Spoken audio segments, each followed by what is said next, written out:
Alors Jean-Claude, tu peux nous expliquer comment vous avez organisé donc cette exposition qui draine quand même pas mal de public lors de l'inauguration? Oui, alors là, effectivement, c'est une inauguration. Donc on se retrouve dans la cour du château, à l'accueil. Et l'exposition retrace les années circuits, c'est le titre de l'exposition, qui a été initiée par Marie-Lise Hirtz, qui est responsable du service archives municipal. Cette exposition raconte l'histoire des Grands Prix automobiles à Bressuire de 1950 à 1955.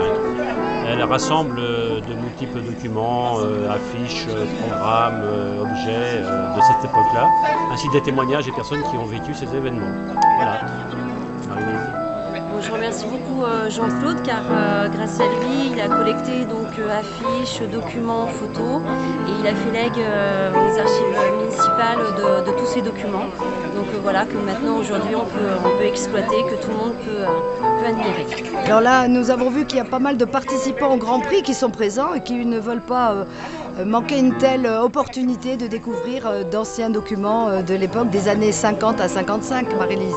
Oui, c'est ça. Mais en 55, on a l'affiche de 1955, mais la course n'a pas eu lieu car 15 jours avant, il y a eu ce fameux accident aux 24 heures du Mans. Donc le circuit n'avait pas les normes en sécurité, c'était pas du tout adapté. Enfin, oui, c'est-à-dire qu'après l'accident du Mans le 11 juin 1955, tous les circuits en ville ont été interdits d'autorité. Donc par la force des choses, Bressuire s'est forcément arrêté. Et après, depuis 1954, on n'a plus de Grand Prix à Bressuire. On a repris ça en 2006, 50 ans après, et on continue à faire revivre ce Grand Prix par la forme d'un Grand Prix historique tous les ans. Très bien Jean-Claude. Justement, le Grand Prix a lieu les 28 et 29 juin prochains. Alors quelle est déjà la tonalité? Est-ce que vous avez beaucoup d'engagés à ce jour? Oui, alors la particularité déjà, c'est de reprendre les mêmes catégories de voitures que les années 50, notamment les voitures de tourisme. On est les seuls à faire ça en France, avec les 4 chevaux, les 203, les Dylan Power, les tractions, toutes ces voitures populaires de l'époque. Et on reprend ces plateaux avec les voitures de sport aussi, les cyclecars, c'est des voitures de sport d'avant-guerre, les Bugatti, etc. Et puis les monoplaces.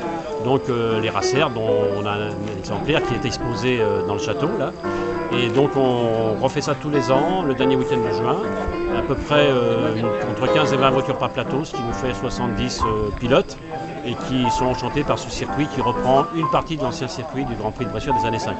Eh bien Jean-Claude, Marie-Lise, merci beaucoup de nous avoir accordé ce temps et cette mise au point aussi. Nous attendons le grand moment également du Grand Prix automobile qui drainera encore un public massif autour de la place Saint-Jacques. Et en attendant, nous allons avoir le plaisir de découvrir cette belle exposition et nous invitons bien sûr le public à venir nombreux. Je voudrais remercier Marie-Lise quand même parce que c'est elle qui a travaillé pour tout ça. Donc je la taquine beaucoup, mais enfin c'est que j'apprécie ce qu'elle a fait et que c'était une très belle exposition. Très bien, merci beaucoup à tous les deux et à très bientôt.